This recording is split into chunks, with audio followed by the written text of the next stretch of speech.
नमस्कार साथीहरू, यहाँहरू सम्पूर्णलाई स्वागत छ हाम्रो युट्युब च्यानल प्रोटेक्निकल सोल्युसनमा। हामीसँग एउटा मदानी आएको थियो, यो मै पार्ने मदानी है। यो मदानी चाहिँ मजाले यहाँ तार चुटेर चाहिँ आएको रहेछ, भित्रदेखि तार चुटेर आएको रहेछ। हामीले यसलाई चाहिँ खोलेर भित्रबाट कनेक्सन गऱ्यौँ। कनेक्सन गरिसकेपछि तपाईँहरू चाहिँ यसरी हेर्न सक्नुहुन्छ है त। यहाँ हेरौँ है त, एउटा मिटरलाई चाहिँ कन्टिन्युटी रेन्जमा राखेर हाम्रो कमन पोइन्टबाट हेर्ने, कमन पोइन्टबाट हाम्रो कुनै पनि एउटा रनिङ अथवा स्टार्टिङ पोइन्टमा हेर्दाखेरि 242 ओम्स आएको छ। त्यस्तै गरी अर्को पोइन्टमा हेर्दा पनि 242 ओम्स आएको छ है त। भनेपछि यसको बराबर आएको हुन्छ। र साथै अब यसलाई चाहिँ यसको कनेक्सन चाहिँ यसरी हेर्ने, अब यो चलेको छ कि छैन भनेर चाहिँ हामीले यसरी थाहा पाउन सकिन्छ। भनेपछि यो दुईवटा तारमा धेरै आयो भने यो रनिङ स्टार्टिङ भयो है। त्यस्तै गरी एउटा र एउटा बिचमा चाहिँ जस्तै यसमा हेर्नुहोस् त, अलिकति 242 आयो। त्यस्तै गरी अर्कोबाट पनि यसमा कालोसँग 242 आयो भनेपछि हाम्रो यो कमन पोइन्ट, यसमा चाहिँ हामीले न्युट्रल सप्लाई दिन्छ है त। अब आयो यहाँ स्विच जोड्ने कुरो। स्विच चाहिँ अब हामीले कसरी जोड्ने त हेरौँ है त। अब सबैभन्दा पहिला हामीले न्युट्रल जुन चाहिँ कमन छ, कमनलाई चाहिँ हामीले यो तार निकाल्दिउँ, पुरानो यो खैलाको तार हैन। यहाँ पुरै बेटारी रहेछ यो तार। सर्लकै खोल्दिउँ है त।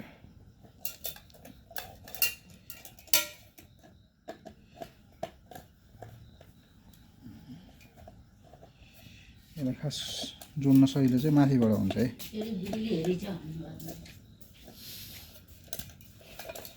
जोड्न सजिलो चाहिँ यो माथिबाट हुन्छ है त।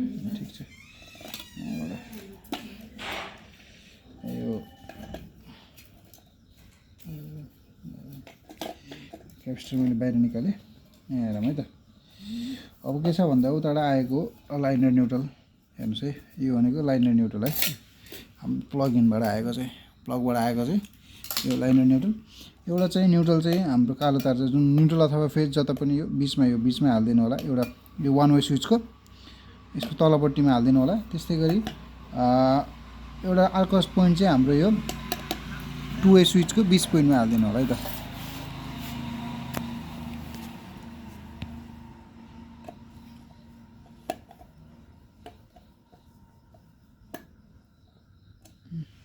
बिचमा हालिदिनु होला है त। बिचमा हालिदिइसकेपछि बिचमै छ। साथै यसमा साइडमा भएको इन्डिकेटरको एउटा न्युट्रलमा एउटा फेजमा यसरी हालिदिनु होला है त। अब हामीले के गर्नु पऱ्यो भन्दा न्युट्रल तार चाहिँ हामीले केमा जोड्नु पऱ्यो, सबैभन्दा छोटोमा हेरौँ है त। यसमा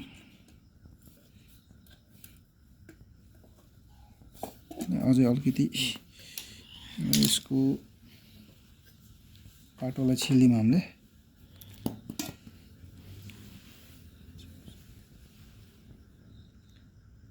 त्यस्तै गरी अब हाम्रो यो फर्स्ट कमन पोइन्टलाई चाहिँ यो फर्स्टको एउटा स्विचमाथि हामीले हालौँ।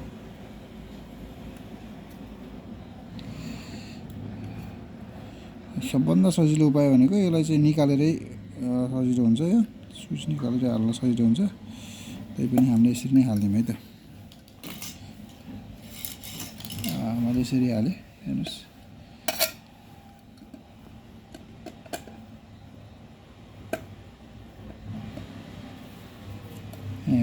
हेर्न सक्नुहुन्छ यो मैले ल यो स्विच पनि खतम रहेछ। तान्नु यतिपछि त अब हाम्रो रह्यो दुईवटा पोइन्ट रह्यो। दुईवटा पोइन्टमा एक कुन्टामा हामीले के गरिदिन्छौँ, क्यापेसिटर कनेक्सन गरिदिन्छौँ है त। यसमा यो क्यापेसिटर कनेक्सन गरिदिन्छौँ। एकदमै सजिलो छ यो। थोरै हल्का दिमाग लगाएपछि भइहाल्छ। यसमा चाहिँ हामीले क्यापेसिटर कनेक्सन गरियो है त। क्यापेसिटर कनेक्सन गरेपछि हाम्रो तल्लोपट्टिको 2 वे स्विचको तल दिने हुन्छ, माथि दिने हुन्छ है। केही फरक पर्दैन है त। यसलाई चाहिँ त्यो राइट नगर्ने होला। यो स्क्रू चाहिँ एकदमै बस। अब त्यस्तै गरी अब अर्को तार छ, अर्को तार रह्यो हाम्रो यसलाई पनि हल्का सानो रहेछ, छिल्नु पऱ्यो। यसलाई हामीले हल्का छिलिदियो है त। छिलिसकेपछि यो क्याप्सुलको तारसँग हामी यसरी जोडिदियौँ।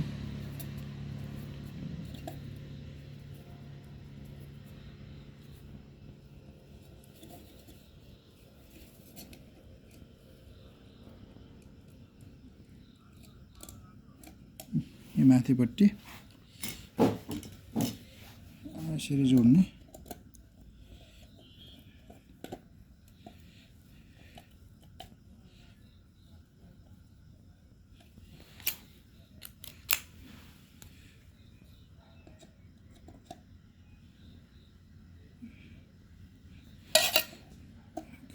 तल चाहिँ यसरी हाल्दैन होला, किनभने तलपट्टि छ यो भने टच हुन्छ। अब यो कनेक्सन यहाँ देख्नु भयो, सिम्पल छ कनेक्सन।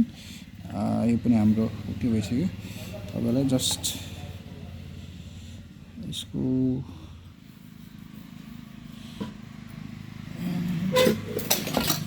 यसलाई हेर्नुहोस्, यसलाई पल्टाएर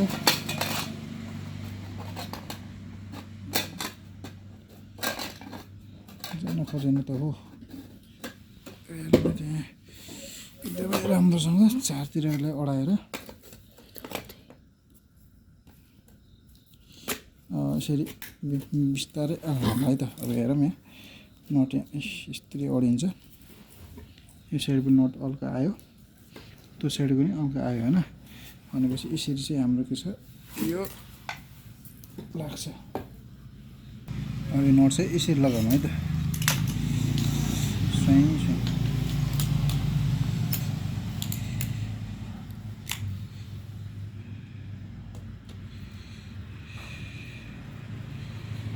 ट्याक्क लगाइयो,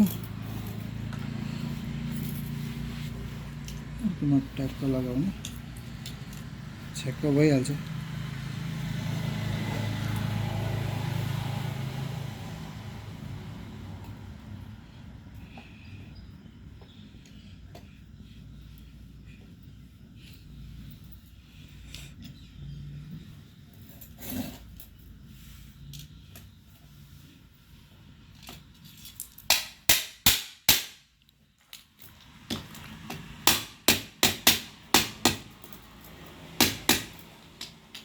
थोरै हाल्दैन थोरै यसरी। कहाँ गयो यार,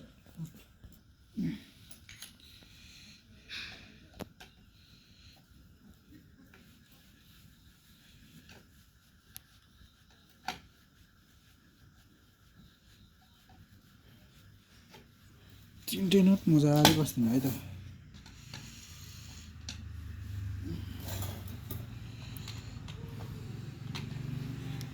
ल अब हाम्रो पालो आयो चेक गर्ने पालो आयो है त।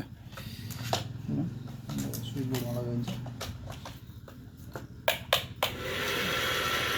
उल्टो घुम्यो।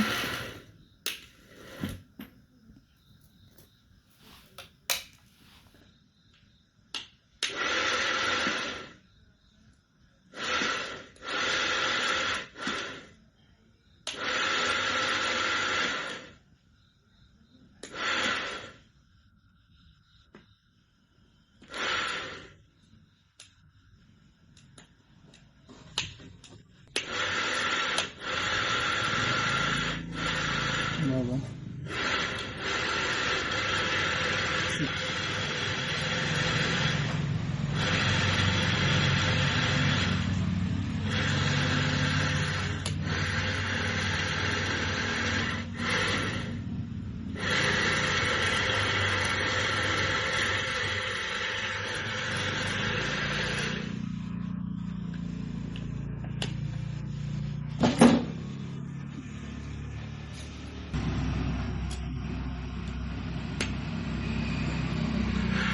उता घुमायो है, यता घुमायो। अब हेर्नुहोस्, अब उल्टो घुम्छ। देख्नुभयो, यसरी चाहिँ हाम्रो यो किसान नगर्ने कामहरू हुन्छ त। यो स्विच